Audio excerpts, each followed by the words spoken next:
Hello friends, my name is Parker Reardon, and you might wonder why a Bible teacher like myself is starting a playlist on my YouTube on health. For those that have been through my biblical counseling class, you know that we teach that a biblical anthropology, that the Bible teaches we are body and soul. We prioritize soul care, looking at our soul, but we also are stewards of this physical body God has given us. Several years ago, when I almost died, the doctor I was seeing in alternative care said, when I was whining about how much time it takes to stay well, she said, if you're not willing to take the time to stay well, you'll be forced to take the time to be sick. Right before I get into my counseling session in a few moments and then go to finish working on my sermon today, I need some more bone broth. And so there are friends that are wanting to know how to go about it. I remember years ago when I was trying to figure this all out, since my doctorate's not in medicine and my specialty is not the culinary arts, but I had to learn the right foods and the right way to fix them because food is medicine.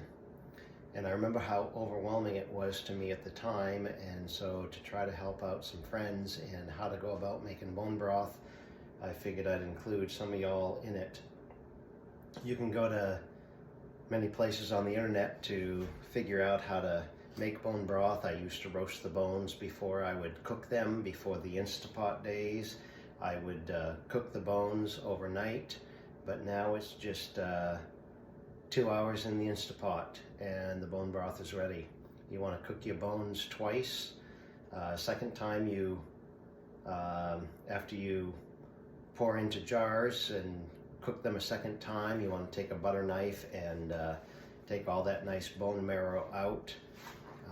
If you are not schooled into the importance of bone broth, you can go to a website like this, mideats.com, and they even cite here the 12th century Egyptian physician Moses Maimonides, who prescribed broth for colds and asthma. Maimonides was also known for saying, quote, "No disease that can be treated by diet should be treated with any other means." Imagine that, a doctor prescribing broth instead of medicine.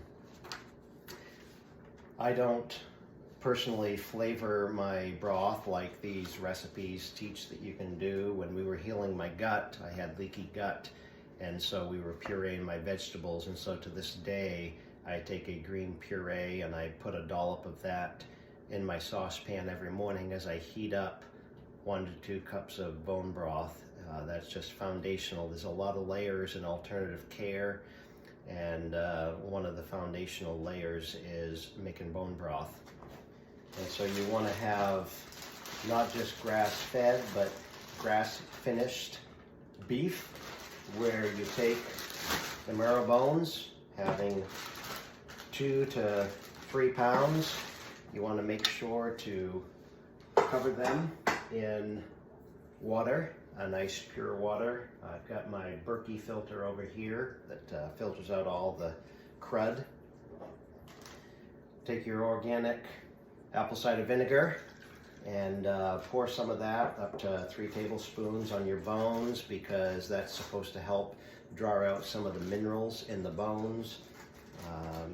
We won't get into the science of your bone marrow and the health that is, and being able to consume the marrow from a hard, healthy stock of beef.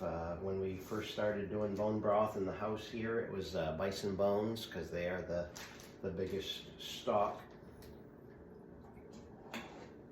So I'll just take my bones in the water.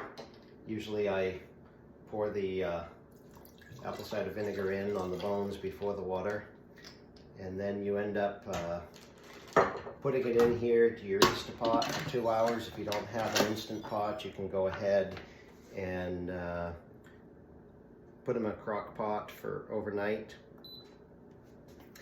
I like to take my mason jars and put these in the freezer after they are cooled off and filled. I've probably gotten lazy lately, and I've only been doing a half a jar, which is only a cup.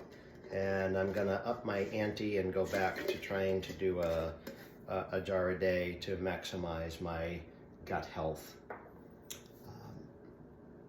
We'll try to continue to populate the health channel with other layers that we can add to alternative healing protocol as we use food for medicine rather than pharmaceuticals.